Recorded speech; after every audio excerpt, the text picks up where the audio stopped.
Goshnar presents Ankrahmun. The Chronicles of Daraman.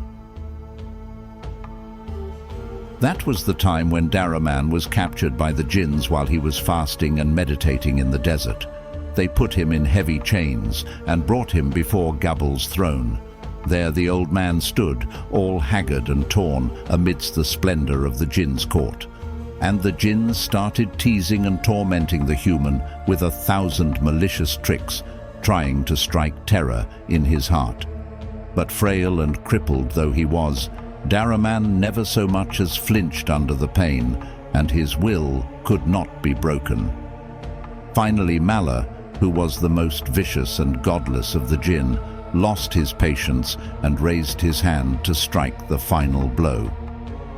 But lo, just when his deadly scimitar was about to strike the prisoner down, Gabal's voice thundered through the hall, ordering Mala to stop.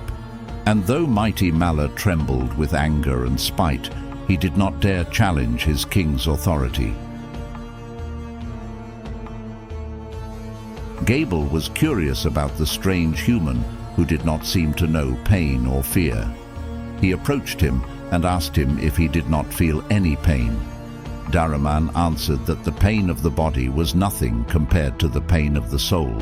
So Gabal asked Daraman if he was not afraid, and the prophet said the famous words, "The fear of death is but a trifle compared to the fear of life."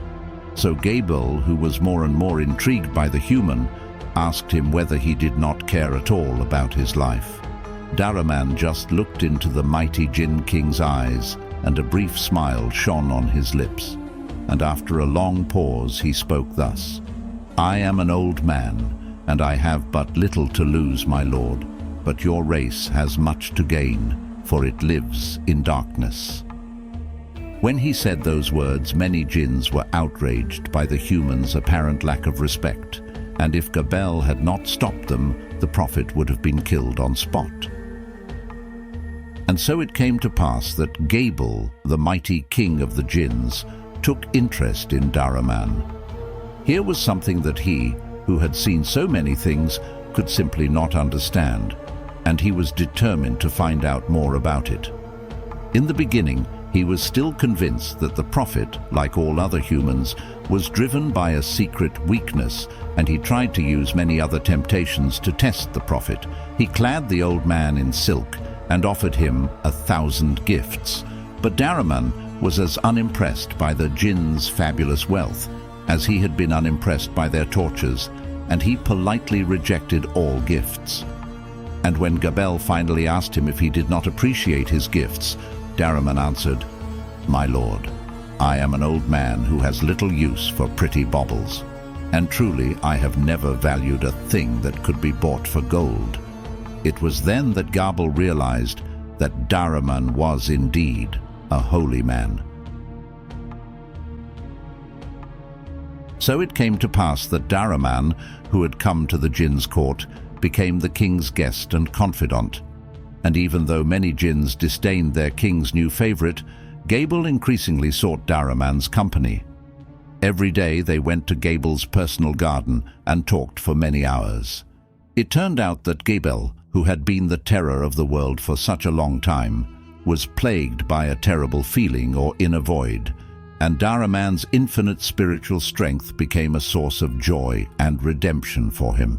And so, day by day and week by week, their relationship slowly changed, from one between a prisoner and a king to one between a master and his disciple. Gabal told Daraman of the visions and dreams that haunted him and asked Daraman for advice. So Daraman asked him to open up his soul for him to see, and Gabal opened his heart and soul to him. When Daraman had seen deep into Gabal's soul, he understood the pain and the confusion that lay hidden deep inside it, and he wept bitter tears of pity for Gabal and for the whole of his race. For he saw that the jinn were a forlorn race that had been cast away by its creator. So full of divine compassion were his tears that they froze into immaculate gemstones of pure blue crystal as soon as they left his eyes. It is said that springs of clear fresh water sprang forth from the earth wherever one of them hit the ground. And finally he spoke to Gabel. Alas, truly thy race hath suffered. But there is hope, my lord, hope even for your race that has been deserted by its reckless creator. And he went on to teach him the ways of abjuration and of enlightenment, and Gabel listened and learned. When he saw the wisdom in Daramans' words, he decided to renounce the old ways. And soon, many others of his race embraced the holy words and became proselytes of Daramans' creed. For a long time, Mala had plotted and schemed in secrecy, using promises and threats to recruit followers and to form alliances. Many jinn refused to betray Gabel, but the majority of the strongest jinn warriors rallied to his cause, and since Mala had been plotting his insurrection for a long time, the rebels were well prepared. When Mala finally gave the signal, his minions attacked the palace in full force, planning to kill Gabel swiftly. Their attack was deadly effective, and the palace guards were quickly overwhelmed. However, Gabel, who had received warning about the conspiracy, was saved in time by his trusted aide and friend, Faradin. He managed to flee in the darkness, and that very night he started to gather his troops in order to take revenge. Malor, on the other hand, had to acknowledge that his plan to get rid of Gabel quickly had failed. He ordered his followers to prepare for a long-term military engagement. Neither he nor Gabel realized then that this was the starting point for a war that would last for eons. The war took a long time to unfold. Both Mala and Gabel tried to win over as many followers as they could, and the need to take a choice. War weighed heavily on many a jinn's conscience. Still, few of them managed to remain neutral in this terrible war, and so a deep rift opened within the jinn race. Families were torn apart as children turned against their parents and brother fought brother. Worst of all, it soon turned out that both sides were roughly equal in strength, so that even though a number of vicious battles ensued, it became more and more apparent that victory could not be won easily in this war. In fact, it appeared more and more likely that even if one of the sides could win it, it would so be crippled by the endeavor that the very existence of the jinn race would be threatened.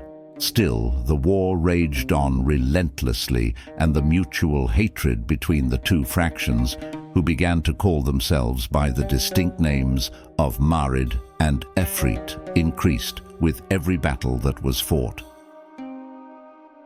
Thanks for watching. Don't forget to like and subscribe.